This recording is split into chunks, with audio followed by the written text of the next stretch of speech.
जब मन भारी हो, जीवन में उलझने बढ़ने लगें और भीतर कहीं यह महसूस हो कि कुछ गलत दिशा में जा रहा है, तब सनातन धर्म हमें एक ही मार्ग दिखाता है। मां गंगा की शरण। गंगा केवल एक नदी नहीं है, वे साक्षात मोक्षदायिनी मां हैं, जिनके स्पर्श मात्र से जन्म जन्मांतर के संस्कार जागृत हो जाते हैं।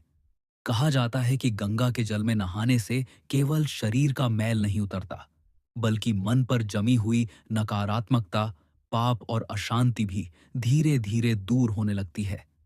लेकिन क्या हर गंगा स्नान समान फल देता है? क्या केवल पानी में उतर जाना ही पर्याप्त है? नहीं। गंगा स्नान तभी फलदायी होता है जब उसे सही विधि, सही भावना और सही कर्मों के साथ किया जाए। आज हम इसी विषय पर बात करेंगे कि गंगा में नहाते समय कौन से काम अवश्य करने चाहिए, ताकि मां गंगा प्रसन्न हो और उनका पूर्ण आशीर्वाद हमें प्राप्त हो सके।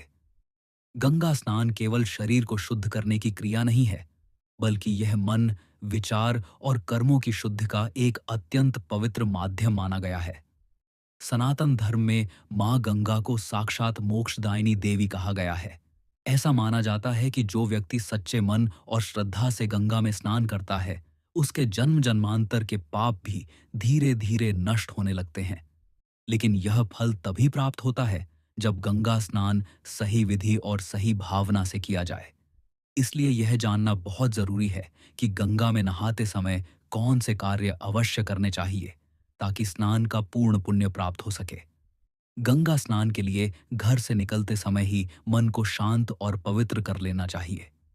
स्नान से पहले यह संकल्प मन में लेना चाहिए कि हम आज मां गंगा के चरणों में अपने अहंकार, क्रोध, ईर्ष्या और नकारात्मक विचारों को अर्पित करने जा रहे हैं। शास्त्रों में कहा गया है कि मां गंगा केवल शरीर का मैल नहीं धोती, वे तभी कृपा करती हैं जब व्यक्ति भीतर से भी शुद्ध होने की इच्छा रखता है।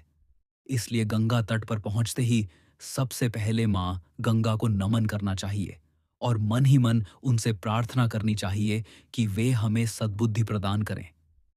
गंगा में प्रवेश करने से पहले जल को दोनों हाथों में लेकर सिर से लगाना चाहिए। यह क्रिया यह दर्शाती है कि हम मां गंगा को केवल स्नान का साधन नहीं, बल्कि देवी स्वरूप मानते हैं। इसके बाद धीरे धीरे जल में उतरना चाहिए, बिना हड़बड़ी और बिना किसी दिखावे के।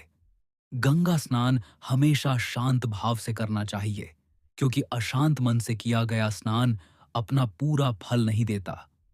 गंगा में उतरते समय हर हर गंगे या ओम गंगे नमः का स्मरण करना अत्यंत शुभ माना गया है। गंगा स्नान के दौरान 3 डुबकी लगाना विशेष पुण्यदायी बताया गया है। पहली डुबकी शरीर की शुद्धि के लिए, दूसरी मन की शुद्धि के लिए और तीसरी कर्मों की शुद्धि के लिए मानी जाती है।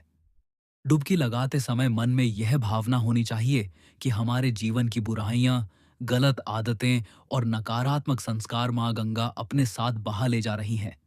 यदि कोई व्यक्ति डुबकी नहीं लगा सकता, तो केवल जल को शरीर पर डालकर भी स्नान कर सकता है, लेकिन भावना शुद्ध होनी चाहिए।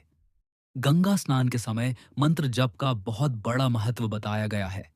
स्नान करते समय यदि संभव हो तो ओम नमः शिवाय या ओम गंगे नमः का धीरे धीरे जप करना चाहिए। माना जाता है कि मां गंगा भगवान शिव की जटाओं से निकली है, इसलिए शिव मंत्र का जप गंगा स्नान के पुण्य को कई गुना बढ़ा देता है।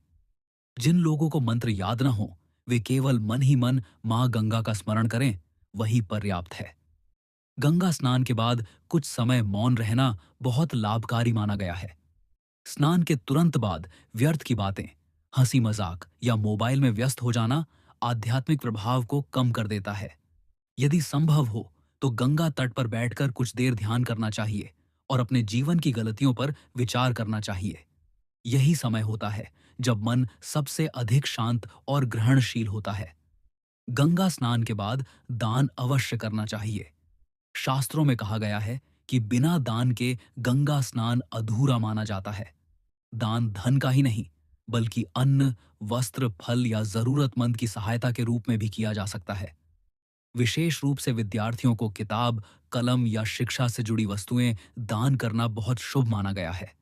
दान से अहंकार टूटता है और करुणा का भाव बढ़ता है, जो मां गंगा को अत्यंत प्रिय है।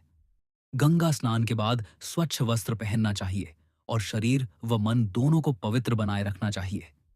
स्नान के तुरंत बाद नशीली वस्तुओं, तंबाकू या अपशब्दों से दूरी बनाना अत्यंत आवश्यक है। ऐसा माना जाता है कि गंगा स्नान के बाद कुछ समय तक यदि व्यक्ति संयम और सात्विकता में रहता है, तो स्नान का प्रभाव लंबे समय तक बना रहता है। सबसे महत्वपूर्ण कार्य यह है कि गंगा स्नान के बाद अपने आचरण में सुधार लाया जाए। यदि गंगा स्नान के बाद भी व्यक्ति झूठ बोलता रहे, दूसरों को कष्ट देता रहे और गलत मार्ग पर चलता रहे, तो धीरे धीरे स्नान का पुण्य समाप्त हो जाता है। गंगा स्नान एक अवसर है स्वयं को बदलने का, स्वयं को बेहतर इंसान बनाने का। माँ गंगा हमें बार बार यही संदेश देती है कि पवित्रता केवल जल से नहीं, बल्कि कर्म से आती है। अंत में यही कहा जा सकता है कि गंगा स्नान करते समय श्रद्धा, संयम, शांति, मंत्र स्मरण, दान और संकल्प, ये सभी कार्य अवश्य करने चाहिए। जब गंगा स्नान इन सभी भावों के साथ किया जाता है, तब वह केवल एक धार्मिक परंपरा नहीं रहता, बल्कि जीवन को नई दिशा देने वाला अनुभव बन जाता है। माँ गंगा की कृपा से जीवन में शुद्धता, शांति और सकारात्मक परिवर्तन आने लगते हैं। यदि आपको यह वाणी उपयोगी लगी हो, तो इसे दूसरों तक अवश्य पहुंचाइए, ताकि लोग गंगा स्नान का सही महत्व समझ सकें। माँ गंगा आप सभी पर अपनी कृपा बनाए रखे। हर हर गंगे